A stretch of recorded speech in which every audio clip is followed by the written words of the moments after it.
પત્રકારના નામે આડેધડ કામ કરતા લોકો સામે હાઈકોર્ટે કરી લાલાંક. પત્રકારત્વ ક્યારેય એકતરફી અને હેતુયુક્ત ન હોઈ શકે. પત્રકારત્વ લોકશાહીનો ચોથો સ્તંભ છે. હાઈકોર્ટે અવલોકન કર્યું. આડેધડ આરટીઆઈ અને આરટીઆઈ કાયદાના દુરુપયોગ સામે હાઈકોર્ટે નારાજગી વ્યક્ત કરી. વર્ષ 2005થી અંદાજિત 800 આરટીઆઈ કરનારા કથિત પત્રકારો સામે હાઈકોર્ટે સવાલ ઉઠાવ્યા. સામાન્ય લોકોને દબાણ કરવાનો આરટીઆઈ સોફિસ્ટિકેટેડ રસ્તો, જે કામ પ્રત્યક્ષ રીતે ન થતું હોય તેને અપ્રત્યક્ષ કરવાનો પ્રયાસ થતો હોય તેવું હાઈકોર્ટે નોંધ્યું છે. પત્રકારત્વ ક્યારેય એકતરફી અને હેતુયુક્ત ન હોઈ શકે. પત્રકારત્વ લોકશાહીનો ચોથો સ્તંભ છે.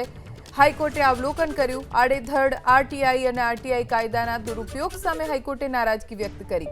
વર્ષ 2005થી અંદાજિત 800 આરટીઆઈ કરનારા કથિત પત્રકારો સામે હાઈકોર્ટે સવાલ ઉઠાવ્યા. સામાન્ય લોકોને દબાણ કરવાનો આરટીઆઈ સોફિસ્ટિકેટેડ રસ્તો, જે કામ પ્રત્યક્ષ રીતે ન થતું હોય તેને અપ્રત્યક્ષ કરવાનો પ્રયાસ થતો હોય તેવું હાઈકોર્ટે નોંધ્યું છે.